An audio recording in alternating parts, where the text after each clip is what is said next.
just welcome you first here. My name is Judith Piazza, and I actually answered a written notice in the UCSB Mideast Ensemble's newsletter, e-news, about this project, which is the first of its kind, I believe, for the film festival. I've lived here for 14 years, and now I'm in Colorado, but I was so thrilled to see that there was a focus on world music and film that I answered that right away. And here I am. So I love coming back to Ojai, and I've been doing it pretty regularly. So it feels really wonderful to be here with this new project being offered through the film festival. So I hope to actually begin a little bit by getting us maybe to think about a little more about what culture is actually. We've had some good questions come up already by somebody here in the front row about like, well, is American music, is that world music? Like, is American roots, is that world music? These are really good questions to be asking ourselves about who are we in the world? Are we the center of the world? Which is a pretty centric idea. And maybe arrogance attached to that. But when we start, or even if we think about like the Middle East, middle to what? Like these questions are really, they're telling as far as how we conceive of our relationship to people around the world, people around the planet, to life around the planet. So I actually collected some quotes about culture that I'd like to read as we begin. And then I'll introduce our first panelists. To understand a people, you need to wade into their culture. It's culture that tells their tale, and music is culture. So yeah, I'm going to ask, because I didn't yet, for everybody to turn off your phones and just silence them. Thank you. That was a quote by Daniel Suarez. I don't know most of that again. I sure will. I missed it. Okay, yeah, I know. That little chaos in the beginning, that's always common, very common, and kind of gets us to settle. So to understand the people, you need to wade into their culture. It's culture that tells their tale, and music is culture. A culture is not only the language and the arts of a people, it is all their history, all their hopes for the future. I love this idea that I was also looking at a friend of mine who's considered a culture carrier or a culture bearer. What does that mean to us as musicians, as artists, as filmmakers, film directors, even as actors, actresses? So what is a culture carrier, a culture bearer? They carry from the past, but they bring it into the present moment, and they're already considering how is this affecting the future of this culture. When one lives in a society where people can no longer rely on the institutions to tell them the truth must come from culture. I love that. That's John Trudell. When one lives in a society where people can no longer rely on the institutions to tell them the truth must come from culture. A culture is, oh, we already read that. Yeah. For music alone can abolish the differences of language or culture between two people. Music alone invokes something indestructible within them. So we all have known this phrase, music as a universal language, and even Mumfa actually put it on the screen already. So we'll hear more about that. But how is it a universal language, and how does music marry the visuals in the film to deepen the message, to enliven, augment the message, to make it like so rich and so potent that it goes beyond the language of the film itself, of the graphics and the visuals that we're seeing on the screen. I love this one. I want a movie that 30 years from now, people can look back and see it as a reflection of where the culture was at, as a barometer of the culture. So this is what film does, and the film festival staff know this and pick films based on some of this desire to show it as a barometer of a culture. This is an unusual one that you might react to. Culture is a simplification and a lie. It's the currency by which fools navigate the world. Smart people get beyond it. Terence McKenna said that one. Here's one by Holly Spring. What if we saw differences in cultures, in moral choices, and in belief as reasons to engage people instead of excuses to disengage and quickly exit? That would make a different world. When we learn something from people or from a culture, we accept it as a gift. And it is our lifelong commitment to preserve it and build on it. This is Yo-Yo Ma said that. Many of you know that name. And I'll stop there. So John and Sven, John Lambert, I think he's still here. Is he? No. Yes. They envisioned this panel. And then I quickly came on board to see if I could recommend some people for the panel. And so there was this reaching out, and these two, Batek and Manka, were the ones some of the ones that reached back out and said, I would love to do that. And so we're very, very happy to have both of them here, and just such a warm welcome to you to Ojai. Is this your first time in Ojai? Second time. Okay. Yeah, Batek is from Santa Barbara, but Manka is from UCLA. Cal Arts. So Batek is going to present his presentation first, and I'm just going to read his bio to you, and you all have this in your laps, I think, too. Batek is a Pakistani musician, and his specialty is in Sufi music and Sufi poetry, spirituality, and its relationship to the classical Indian music. Batek is a Drupad singer connected to the Talwandi, is that? Gharana, which is school, right? Yeah. Gharana is school, and has learned Drupad singing from Ayesha Nadir, Ali, and Labrais. There you go. He currently is training under Professor Scott Marcus, who I also studied with and played with for like 14 or 15 years. And he plays the sitar with the Indian Music Ensemble of UC Santa Barbara. He is a PhD student in environmental science and works on the role of religious institutions to reduce the effects of climate change. How's that for a bio? So with that, I will welcome you.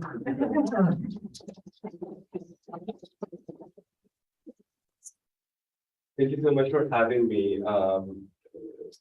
I'm just gonna go off a little bit of my bio as well and give an introduction to what I've been doing as far as my musical life is concerned. I wanted to learn music because I heard someone play Indian classical music in a classical concert, and I kind of felt some form of spirituality in that. I couldn't like really understand the words, they were in a different language. I only could hear the music. And it was kind of strange. You know, that strange feeling that people talk about when they talk about Ojai as well? There's this strange feeling when you come to the city. There's a strange feeling when you go to Sedona. There's this strange feeling when you go to Jerusalem. And there's this strange feeling when you go to Mecca. And all like spiritual places. But I kind of felt that the moment I started hearing music, classical music, and that brought me over here.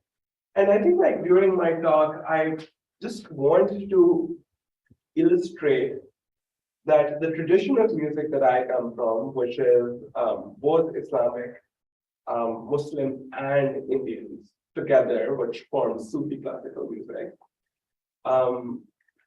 has the ability to show how we can attach spirituality in our own ways in any kind of music and kind of unify our emotions together in whatever form we are. So I'm just like, I'm so I came to America 3 years ago. I lived all my life in Pakistan, and when I came, I grew up listening to most of American music, and one of my favorite artists was Billy Joel. So when I came to America, I saved up some money and flew to New York City to see Billy Joel play in Madison Square Garden. I'm just going to play a clip for you to just remind you of a bit. It's not the same.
So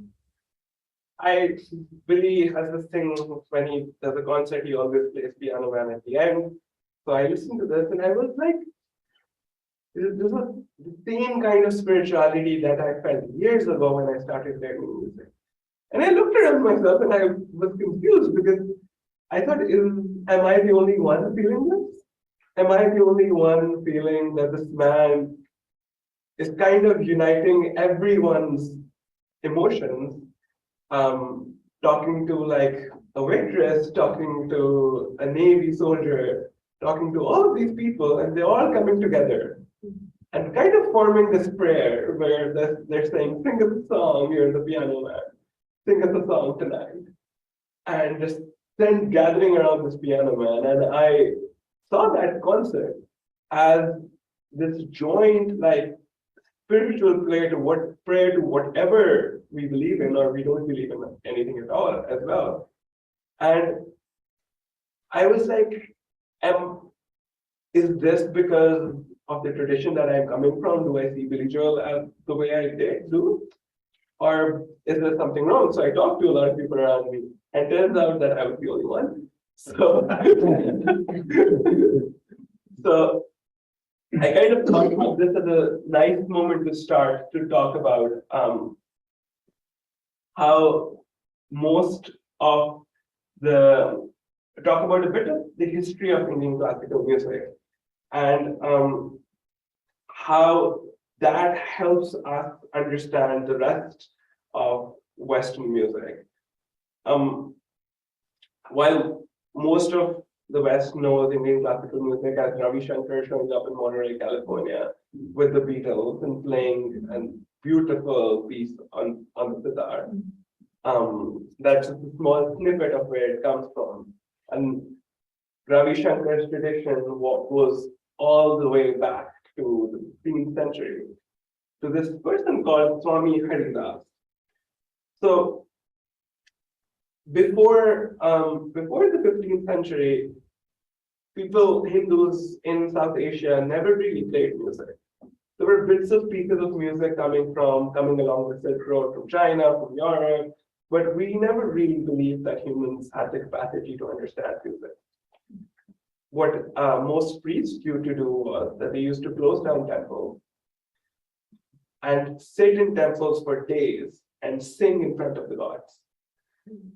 And none of that music was meant for human ears.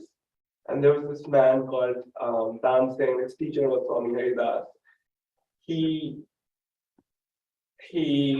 was trained for 40 years in a forest. He kind of wrote down most of the rags, which are the melodies that we talk about in Indian classical music. And the current emperor of the emperor of India back then, which was Emperor Akbar, heard this man play at some point, and he was like, "What is going on over here? Why aren't we playing this all across the empire?" So he picked up a traditionally religiously trained musician who originally played music for a very spiritual reason and trained everyone in across South Asia for that music. And that's how most of Indian classical music came out to be. And next clip that I'm going to show you is of a South Asian Pakistani musician who's trained in Indian classical music, and he tries to sing a bit about a relationship with spirituality, just to give you a flavor of like how that music that this man called Tansen made back in the 14th century has come out to be right now. So let's start with it. And I'll help you translate. I'll walk through what he means. There's some subtitles, but we can talk about that.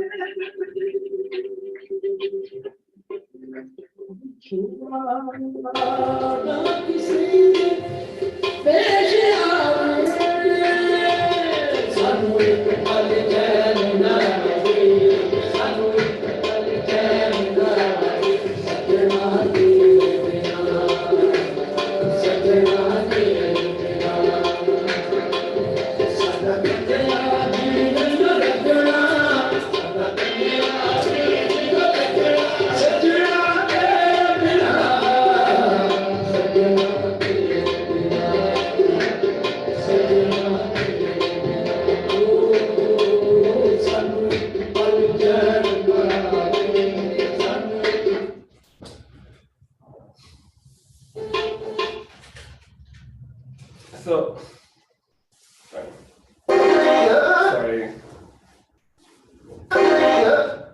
So Nusrat Saab over here is the 4 lines that he talks about is that I don't get peace for even a moment without you, beloved. I don't know why my heart feels perplexed without you, oh beloved. And he's trying to call to this like emptiness that human beings sometimes feel within us. I don't get peace for even a moment with this emptiness, and someone needs to fill this emptiness without inside of me. And I kind of want to show the point that how we looked at Billy Joel's lyrics, and kind of he was saying a prayer to whatever he was talking to, that sing us a song, you're the piano man, sing us the song tonight. Help us fill whatever is empty within us. And someone like 30,000 miles away is talking about the same thing. And how the contribution that my part of the world can have towards Western knowledge is to interpret what musicians have created, what beautiful musicians have created in this country, in a particular way of seeing it as a connection within yourself and among each other. I'm also gonna, in the same line of logic, I'm gonna play another like very traditional musician. This is a musician who from rural Pakistan who practically just showed up one day and started playing.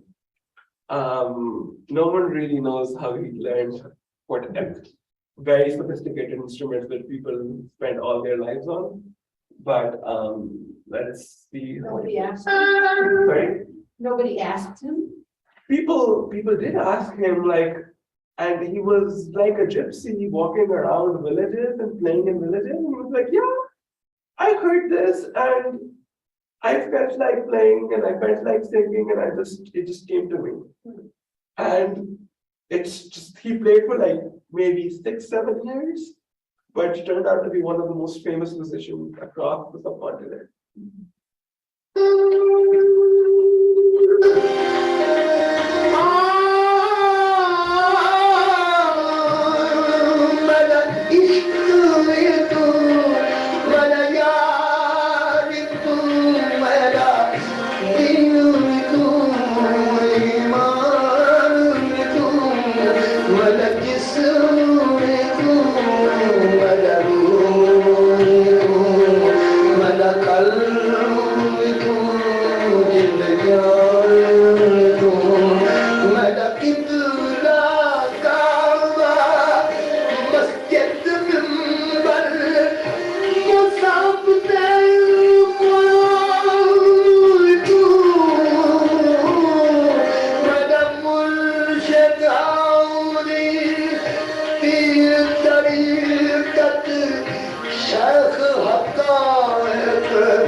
What is he playing there? Some little squeeze? It's called a harmonium. So it's like a keyboard, but it kind of plays differently. So the movement that he does, that's used to, like, you can set like a bunch of keys that you want to play again and again, and you can just keep on moving, and you don't have to play the keyboard. So it's like, it's one of, along with a tabla and a sitar, it's one of the 3 essential like Indian classical music instruments. So what he's saying is that you're my love and my lover, you're my religion and my faith, you're my body and my soul. You're my heart and my life, you're my Kaaba. Qibla and Kaaba mean center in Arabic. You're my center, my mosque, you're the steps that lead up to that mosque. You're my Quran, which is the Muslim book. You're all my rights, my duties. My Hajj means the pilgrimage, my charity. You're my prayer.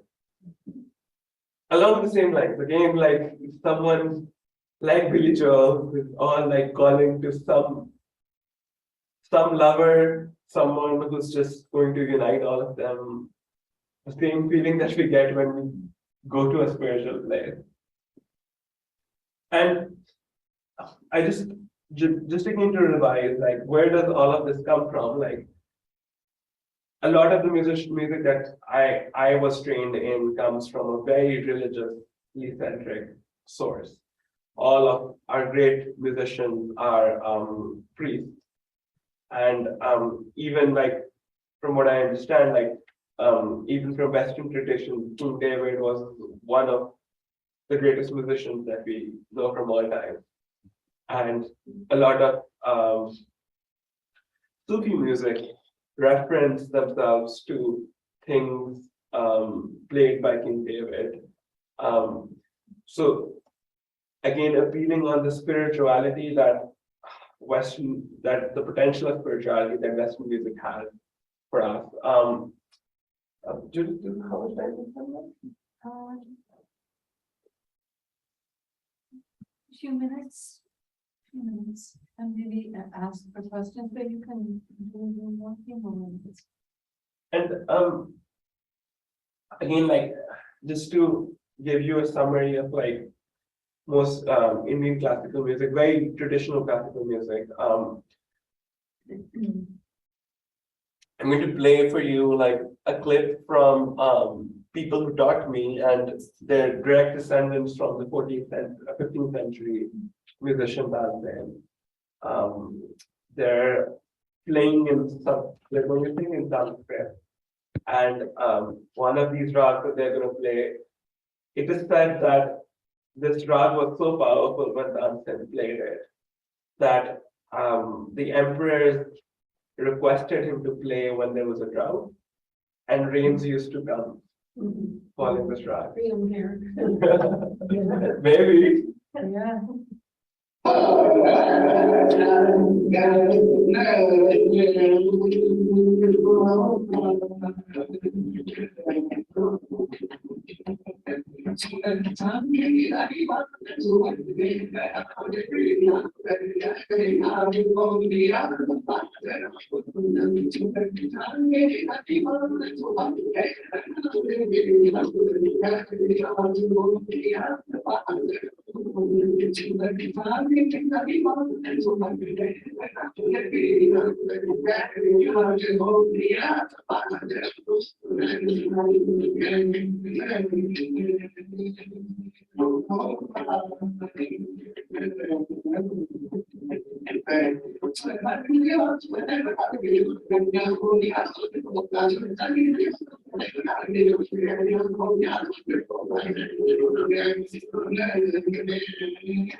That's that's my understanding of the spiritual nature of music that comes from my tradition, and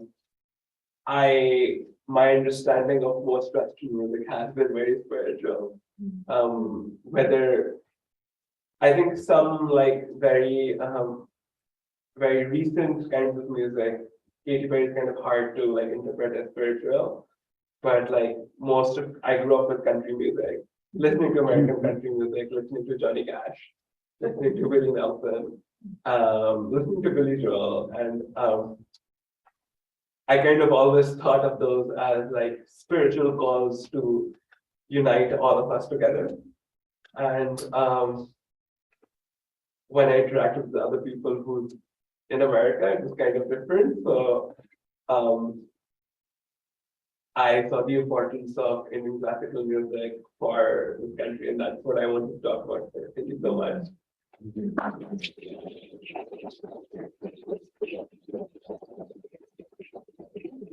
have some time for a few questions for Pocket before we move on. So are there any questions or anything that you'd like to ask?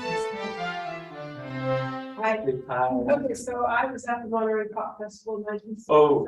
I was a young teenager. Wow. And the first that we go was to ride, and my great uncle lived in Monterey. So the Beatles were not there unless they were incognito. Just They were not point of there. clarification. But there was outstanding music, definitely. Jimi Hendrix, Otis Redding, Big Brother and Holding Company, blah, blah, blah. So Ravi Shankar came on stage, and it transformed me. And it was the music without lyrics, and it was also the tabla. But he did speak to the crowd, and he asked people to please not do drugs. And he may have said it in a more specific way. And there may have been all kinds of things going on backstage that he was aware that this is huge, And that influenced me for years, because it wasn't my father or some film at school or something. It was Ravi Shankar and his music that transported me. So it carried the message in a different way. And I just realized, wow, this is really something. But I was also kind of afraid of it, because when I read up a little bit about the sitar and how long it takes to learn, and how in India you would go and you would play just the right raga, if I'm saying it correctly, for that afternoon, like that season, that climate, that weather. And it's like, we don't have the time in the Western clock-driven sense of the world, like, oh, let's have a raga this afternoon. And I thought, wow, this would really be different to just go in that direction and really absorb it on those terms instead of just buying the LP and playing. But yeah, it's a lifelong memory to have him on stage. And I think I felt various kinds of world music even before that term was being used.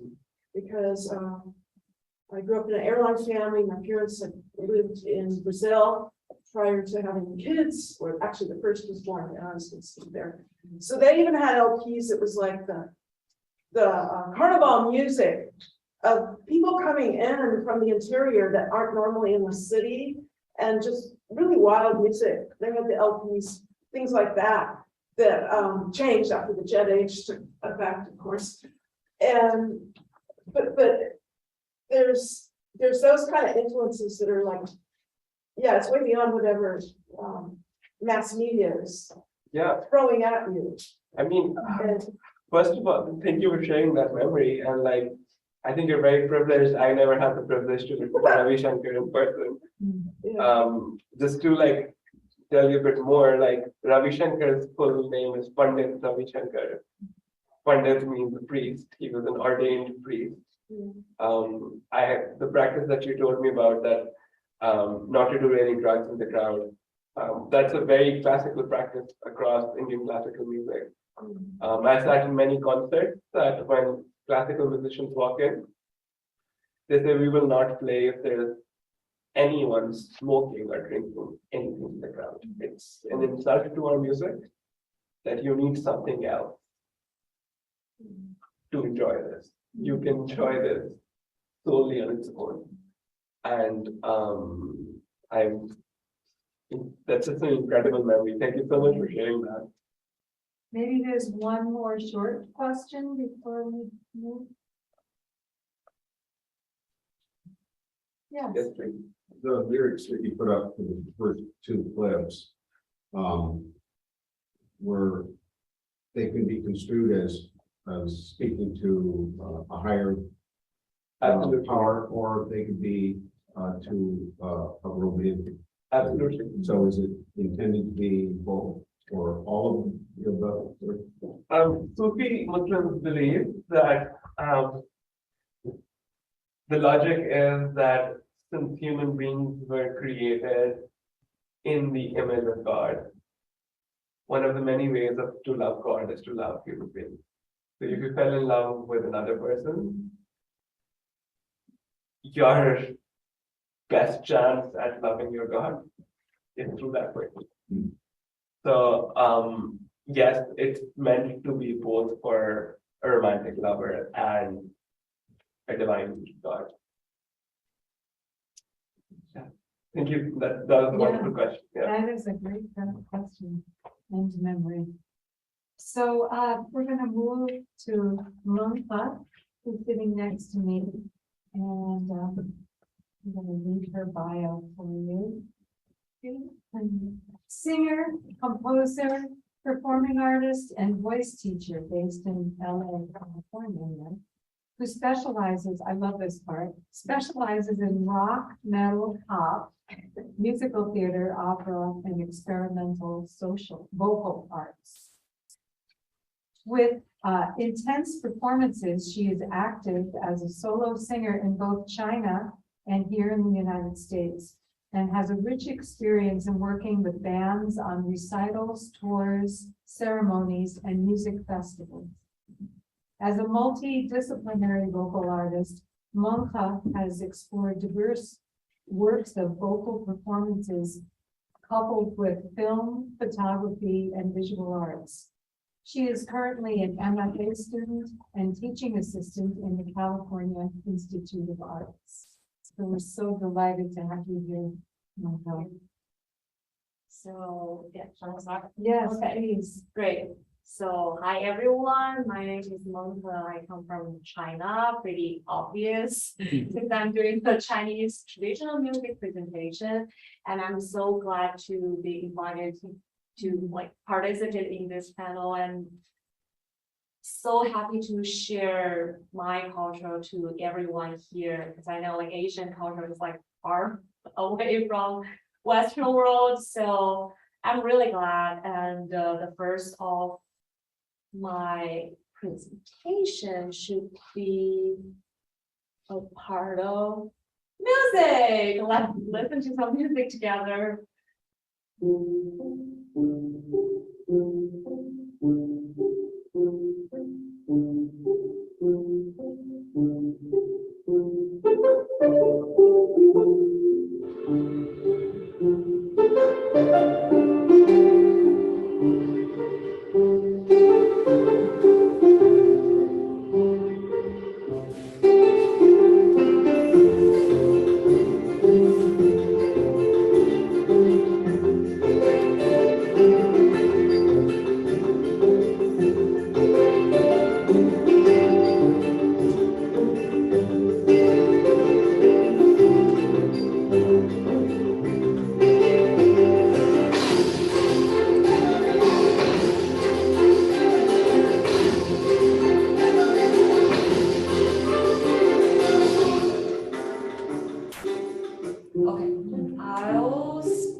but maybe let's just.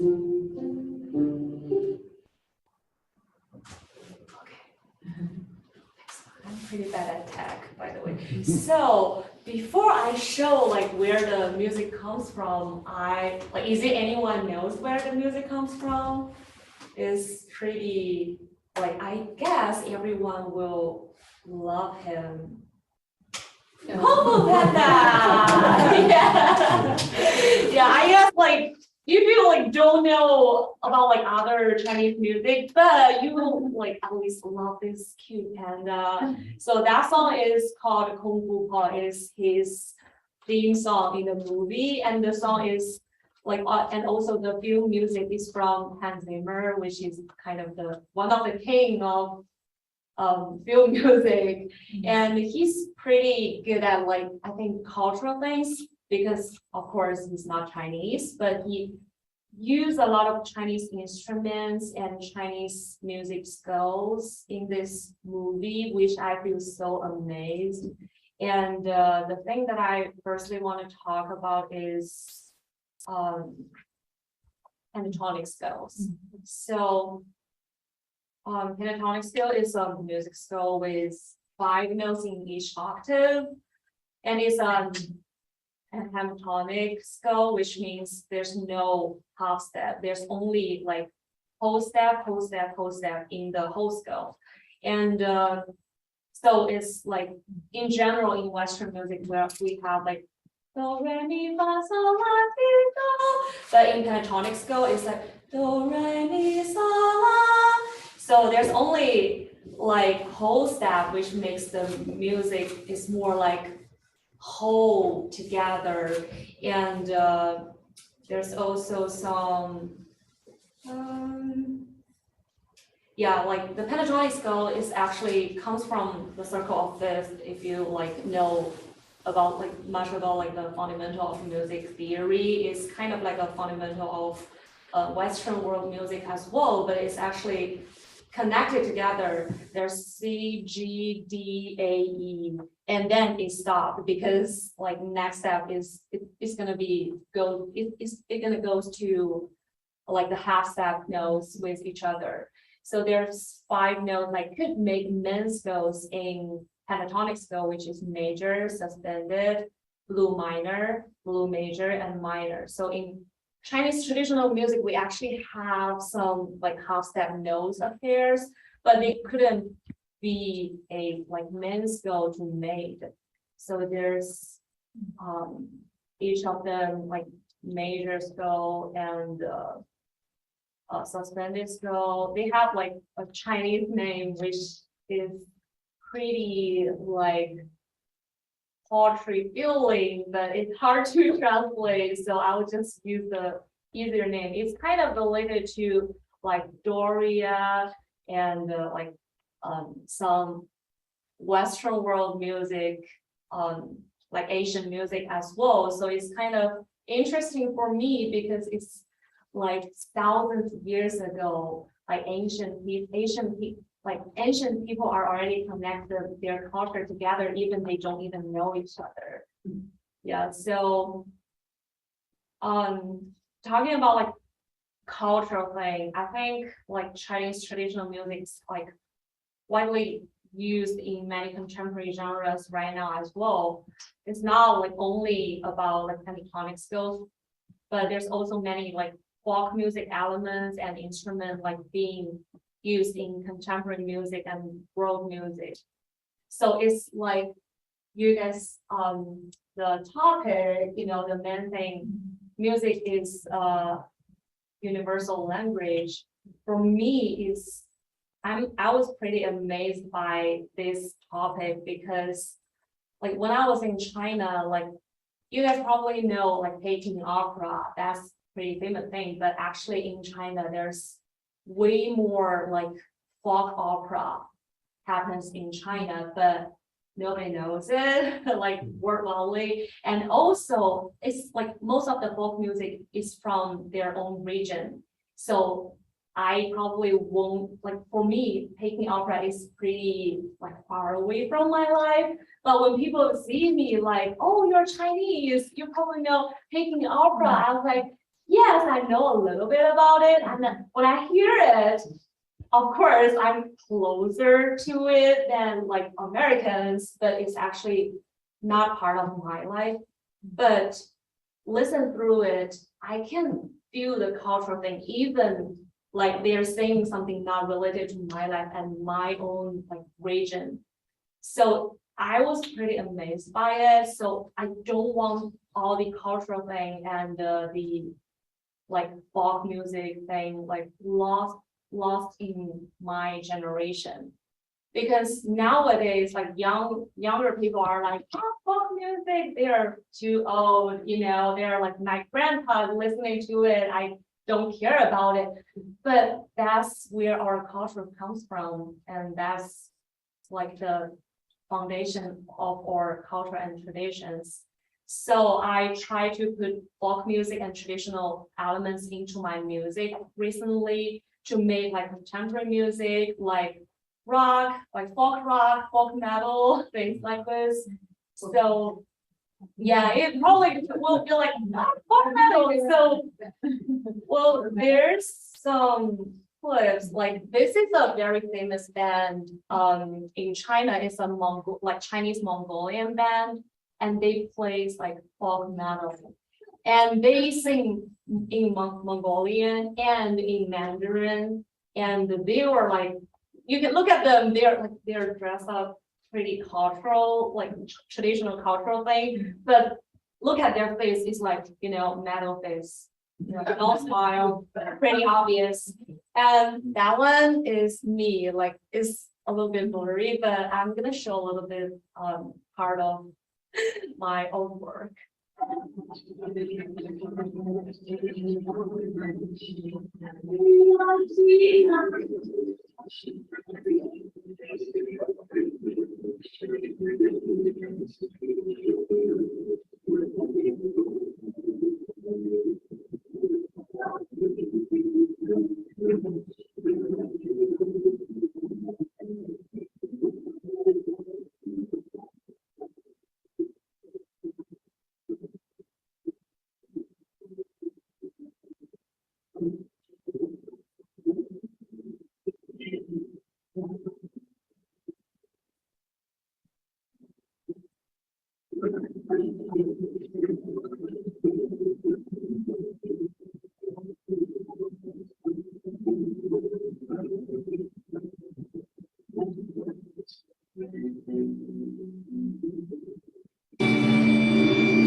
Yeah, I guess everyone can get the feeling about like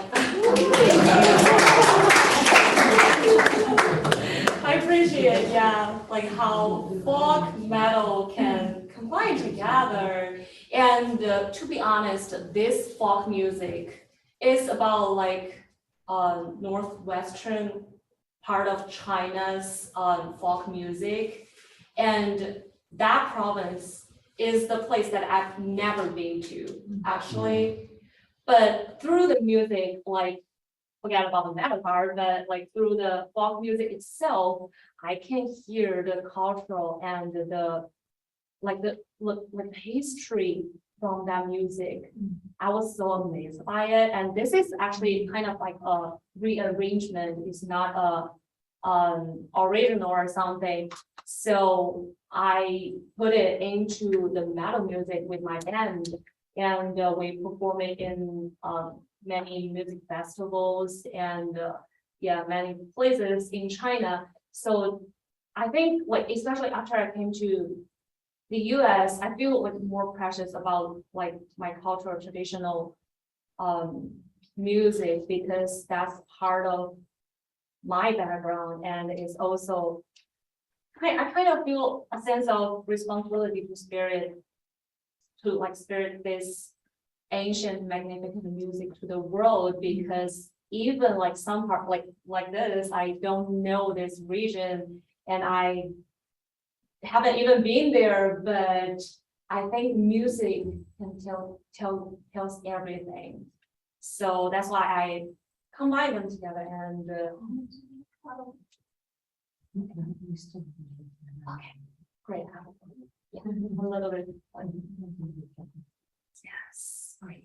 So in our performance, you guys probably saw an instrument that is called like Chinese trumpet.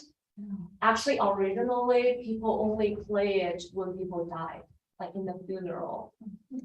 And nowadays, like there's like less and less people playing it because our funeral is even more Western right now. Like people won't like play very noisy music and try to pretend you're crying, which is like very, very ancient thing. But right now, like since it's less people playing it, I think it's more precious to bring it to more people. So that's why we use it. And there's many like instruments are pretty maybe a little bit more familiar to you guys. This is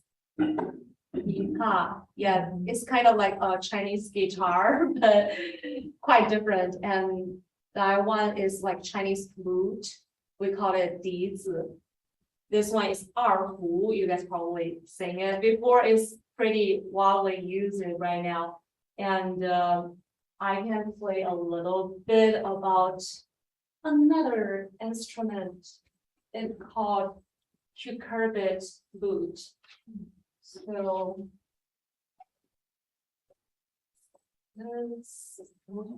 yeah, I have this little thing for like almost 20 years, and thank you, my friend Ashley bring it from China. Yeah, she just brought it to me this year, so I can play a little bit.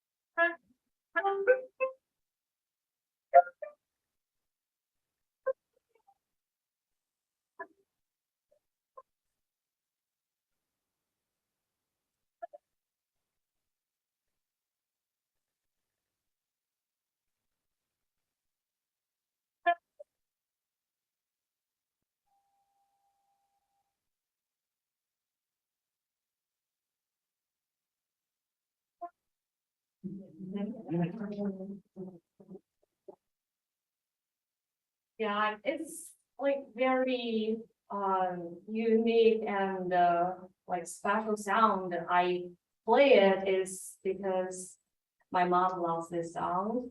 So I started to play it when I was in elementary school, and it's been a while that I haven't used it, but recently I'm creating a piece through this one and some experimental music.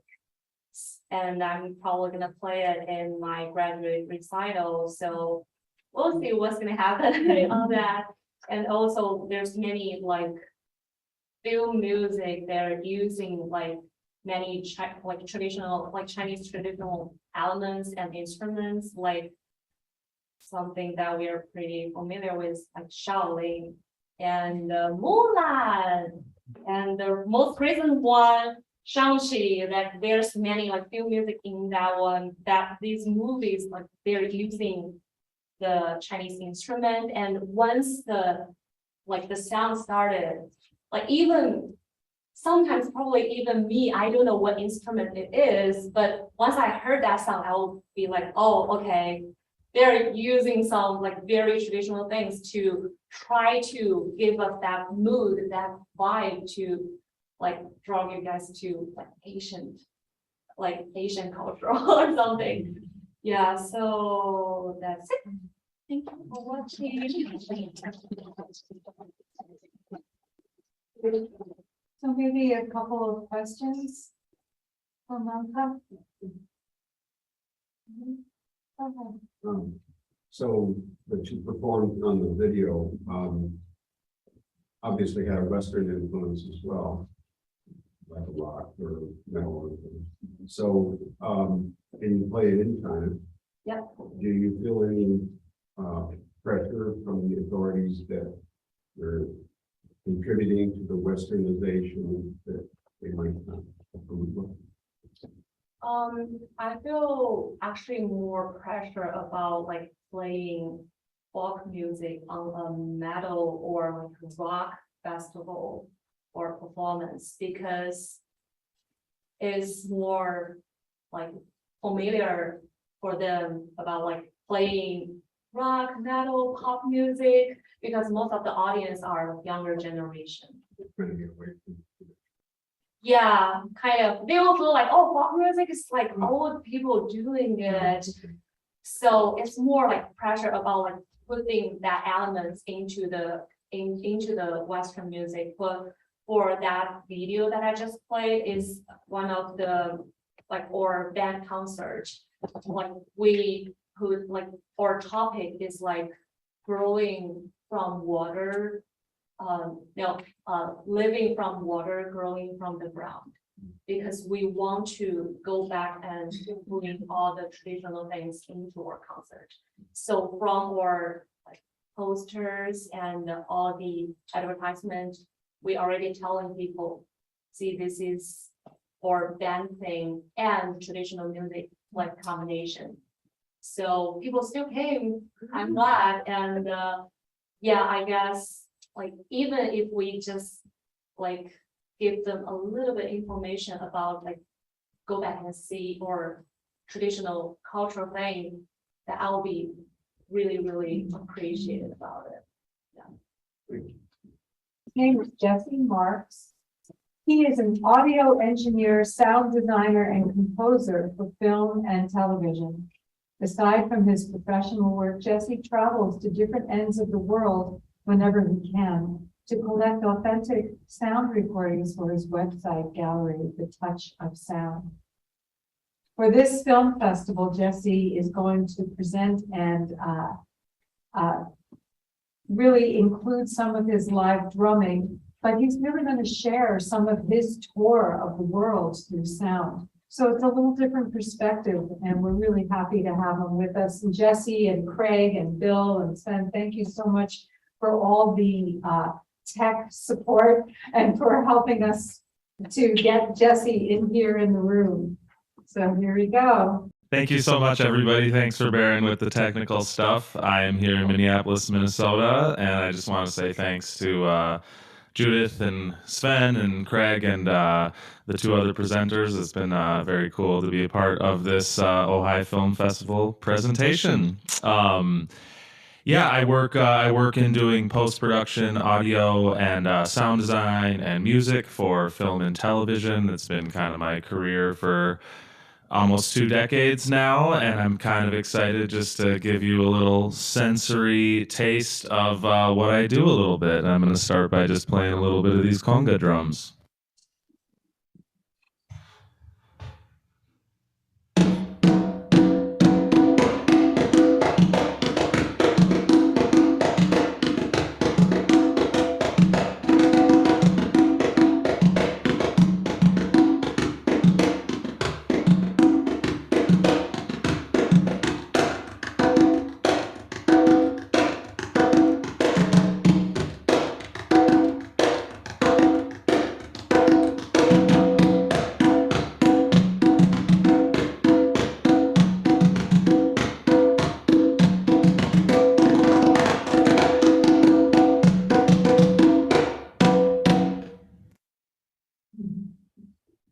That was kind of fun, right? So I was playing the conga drums here, which actually come from Cuba. And just in generic terms, a lot of times when people think of world music, they usually kind of have a picture of some conga drums here.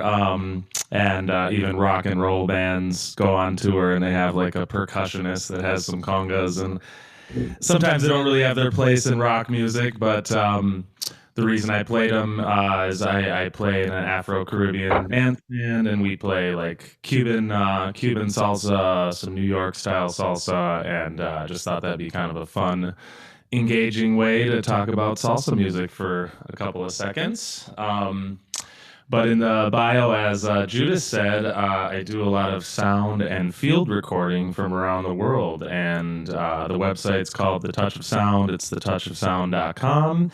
And now, without talking too much about it, I'm just going to kind of give you a little tour around the world. We're going to travel to 6 places and listen to some music and sounds to just kind of give us a little sensory overload of world music. Here we go. Starting in Greece.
All right, that was kind of fun, wasn't it?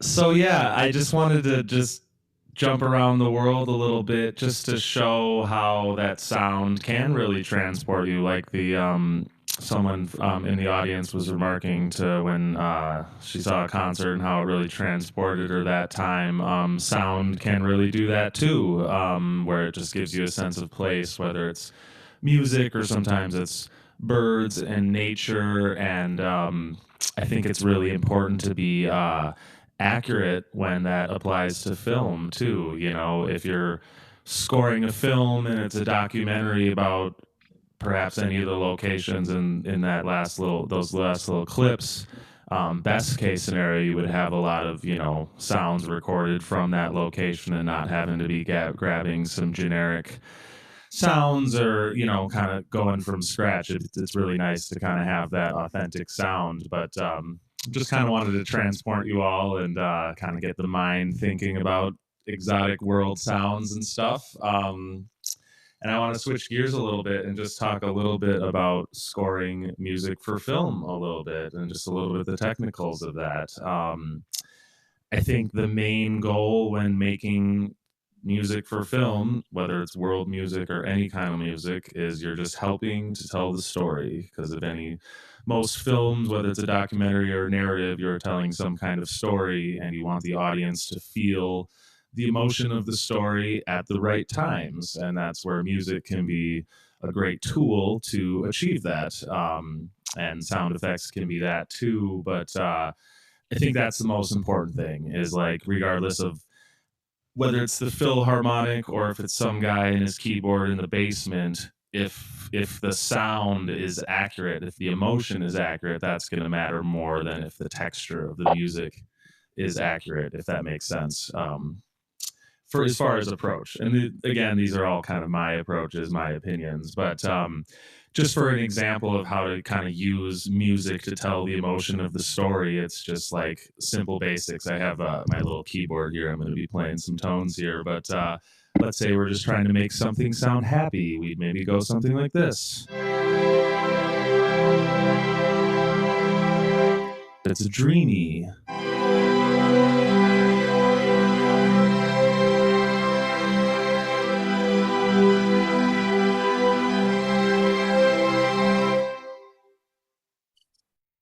Or perhaps it's scary. Or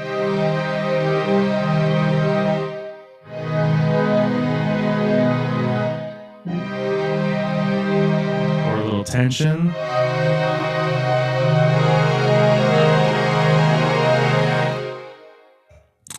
So it's really using simple emotional cues at the right times as far as like scoring a film, because there's multiple approaches. I'm talking more if you're creating mood moments to support the narrative. Sometimes with scoring a film, there's existing tracks, like you might get, you know, a popular song there, or, you know, an orchestral piece that you kind of place in. But between some of these placements of songs, often there is some of this, you know, emotional tie-in to kind of bridge the gaps. Or, you know, for example, in horror movies, there's a lot of things to kind of create that suspense, the sound, the creaks of, you know, walking down a wooden hallway with the right kind of music. It's just that perfect combination of things that really get the emotion going. And I have kind of an example. This is a film trailer, so it's meant to be dramatic, and you know, this kind of, you know, the music of this really just kind of gives that suspenseful thing. It's action packed, and there's kind of a tease because it is a trailer. So I'm gonna go back to picture real quick, and this is for Older Than America.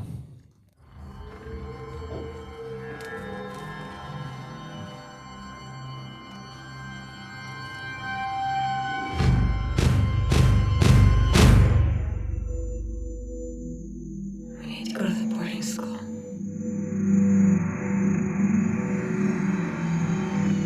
suffers from serious delusions. How are the kids? I didn't hit them, did I? Kids, there were no kids. Oh, Rain. I'm seeing things, Johnny. Just like my mom did.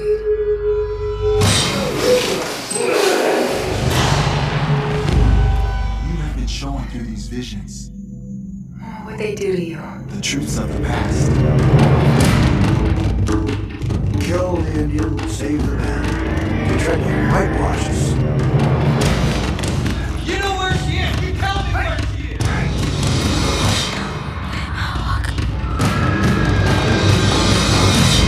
I'll just tell you to be careful, that's all. What if they make up some bullshit story that she's schizophrenic like her mom? They thought they were taking base savages, the devil's children, and converting them into civilized human beings.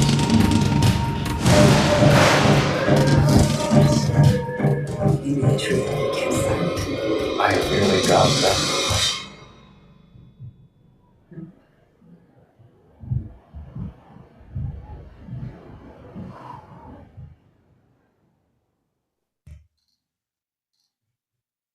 So pretty epic, I would say overall, but just with those stingers and the fast drums, it's really meant to get your heart pumping. And I think by the end of that thing, you are like heart pumping a little bit.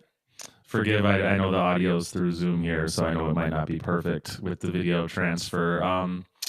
Let's see, I think I got time for one more video example here that I'm going to play, and it's funny. This is like, I do a lot of work for advertising, and this is like a rare long form advertisement for a what do you call it? It's for Terminix, or like a bug killer company or whatever, and they made this like kind of narrative thing that I did the music, and I work with a team, but on the sound design, but I did the music for it, and it just kind of shows a little bit of the tension and triumph and how music can do it. It's not necessarily world music, but it's just kind of an example of how music can really shape the feeling here. And let me go back to the picture. Here we go.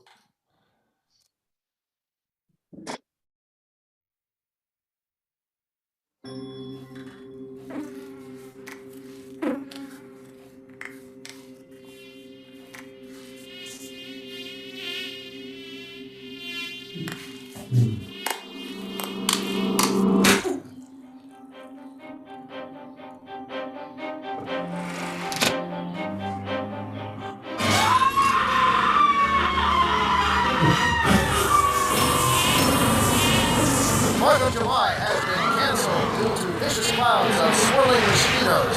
Residents are advised to stop using cologne and to stay inside. I think one of the little buddies got me. Chris, they're everywhere!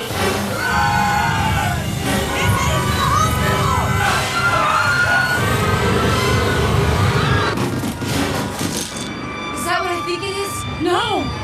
It's a mosquito, Nero. What? We have to fight back. It's our only hope. Nobody messes with my birthday party! It's time to fight back.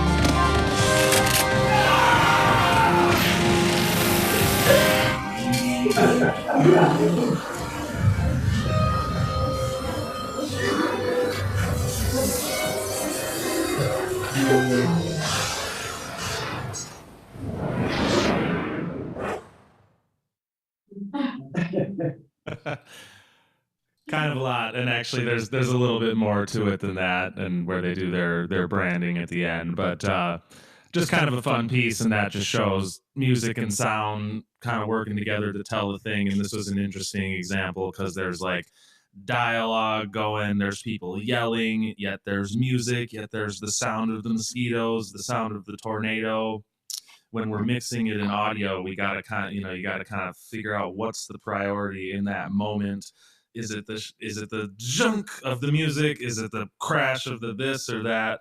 And it's like every second you might be prioritizing one thing or another. So it's like, even in film composition, depending on the content, you really got to be like conscious of working with the sound designer if it's a really big action scene, because you may not need to put in all the time you think for all the subtleties, because it's just going to get crushed by sound effects and things. So a lot to take in with all this. I just kind of wanted to entertain and give some cool examples.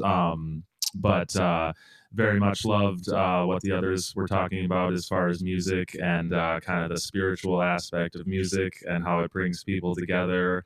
And I loved, we were talking about the Chinese music and the pentatonic scales and just how that gives it sort of that, for lack of a better term, that Eastern feel. And I think that's important, that to make sure to be authentic as far as when scoring music for film, especially in the world music thing, you want to kind of be authentic and get it right. For the same example, like if I'm adding bird sound effects to a documentary, someone out there is going to know that it's the wrong birds if I just throw any birds. So it's important as filmmakers and whatever. And last thing I'll say, it's just important to have a great team, lean into each other when you're collaborating. Everybody's got a strength that you're not as good at and all those kinds of things. So if there's any questions or if we can do some group questions, whatever, glad to be here, everybody. Thank you.